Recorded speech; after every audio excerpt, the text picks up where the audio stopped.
대한민국 국민 모두가 승리하는 그날까지.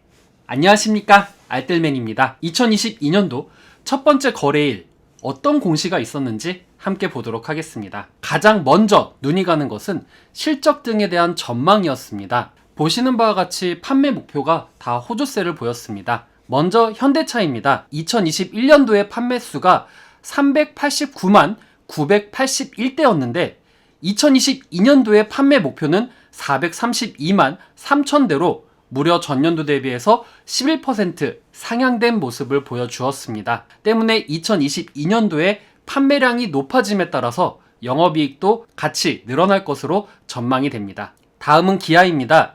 2021년도 판매수가 277만 7,056대에서 2022년 판매 목표는 315만 대로 전년도 대비해서 13% 증가된 수치입니다. 기아 역시 올해의 전망을 좋게 볼 수 있겠다라고 생각할 수가 있겠습니다. 다음 현대미포조선입니다. 21년도 매출액이 2조 9,059억 원에서 2022년도 목표 매출액이 3조 6,020억 원으로 전년도 대비해서 24% 상승하는 모습을 보여주고 있습니다. 또한 현대중공업은 21년도 833억 2,900만 불에서 2022년도의 목표 매출액은 1,017억 5,300만 불로 전년도 대비해서 22% 판매 목표를 높이 잡은 것을 확인할 수가 있었습니다. 또한 현대일렉트릭은 전년도 대비해서 12% 높게 판매 목표를 잡았습니다. 보시는 바와 같이 현대차와 기아,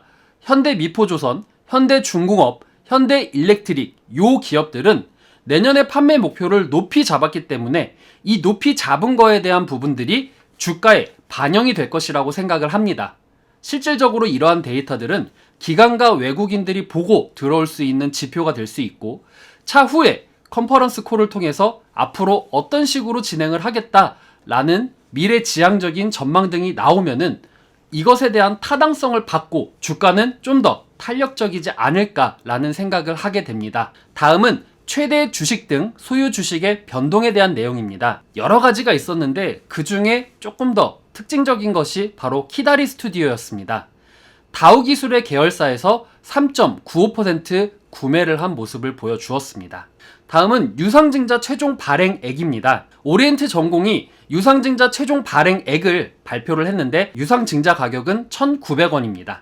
해당 주식은 이재명 관련주로도 붙는 자동차 부품주입니다. 다음은 오늘 아침 정말 뜨거운 감자가 되었던 오스템 임플란트의 배임 횡령 공시입니다. 실질적으로 오스템 임플란트 주주분들께서는 굉장히 깜짝 놀랄 것으로 알고 있었는데요. 자기 자본 대비해서 91.81%의 횡령을 하였습니다. 때문에 금일 8시 35분부터 실질 심사 대상 여부에 관한 결정일까지 거래가 정지되었습니다. 현재는 고소 중이며 자기 자본 대비 횡령 금액이 조금 크기 때문에 앞으로의 업황이나 중국 진출 등에 대한 호재가 있음에도 불구하고 이런 횡령적인 부분 때문에 주가가 당분간은 탄력적이지 못할 것이다 라는 생각이 듭니다. 다음은 단일 판매 공급 계약 체결입니다. 우선 자연과 환경입니다. 최근 매출액 대비 125.08%의 수주를 발생시켰는데 동부건설의 김포 한강 물류개발 사업 중 PC 공사에 의한 수주였습니다. 금일은 3.61% 상승 마감을 했네요. 다음은 삼강 M&T입니다. 울산 후속함에 대한 건조고 방위사업청에 대한 수주입니다. 최근 매출액 대비 78.48%로 금일은 0.93% 상승 마감을 했네요. 다음은 DENT입니다. 이 DENT는 2차 전지를 만들거나 디스플레이 제품의 생산 및 판매를 하는 기업인데요.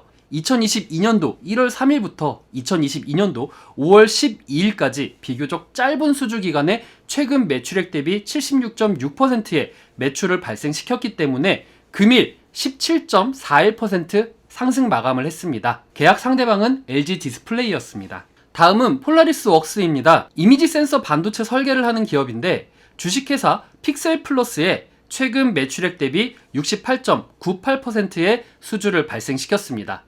금일은 마이너스 1.78% 하락 마감을 했네요. 다음은 V원텍입니다. 2차전지 검사 시스템 공급 계약에 대한 부분을 LG전자에 납품을 했고 최근 매출액 대비 77%의 수주를 발생시켰습니다. 금일은 6.5% 상승 마감을 했습니다. 다음은 베노홀딩스입니다. 이 베노홀딩스 모바일 게임 기업 아니야? 라고 생각하시는 분들도 있겠지만 건설에 대한 부분도 있습니다. 최근 수주는 건설에 대한 부분이며 GS건설의 도배 공사에 대한 내용으로 최근 매출액 대비 20.95%의 매출을 발생시켰습니다. 다음은 포스코 케미칼입니다. 포스코 자회사에 계약한 내용이기 때문에 최근 매출액 대비 20.95%의 수주를 발생시켜도 주가에 큰 영향이 없었다라고 생각이 됩니다. 아무래도 제일 걱정되는 부분은 오스템 임플란트의 현재 거래 정지에 대한 부분 때문에 주주분들께서는 상당히 걱정이 심할 것으로 생각이 되는데요.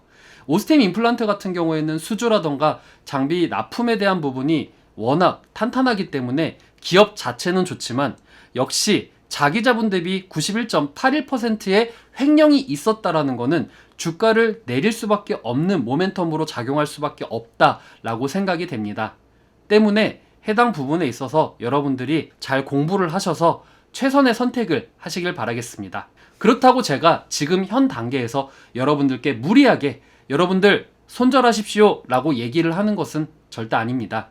여러분들이 판단을 하셔서 지금 내가 손절을 해야겠다 라고 생각되시는 분들은 지금 당장 손절을 하시는 게 나을 것이고, 아니다, 나는 어차피 장기로 봤다, 지금 현재 중국에 대한 수주라던가 실질적으로 오스템 임플란트는 국내 치아 임플란트에 관련해서 최대 매출액을 내고 있는 기업이기도 합니다.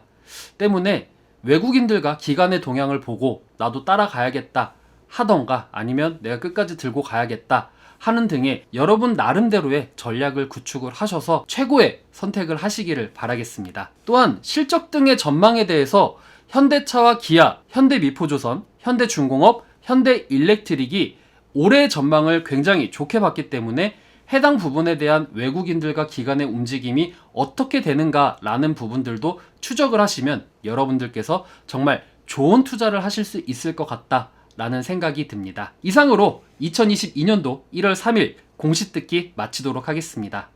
오늘의 내용이 괜찮으셨다 생각되시는 분들은 하단에 구독과 좋아요, 알람 설정을 눌러주시면 제가 영상을 만드는데 큰 힘이 될 것 같습니다.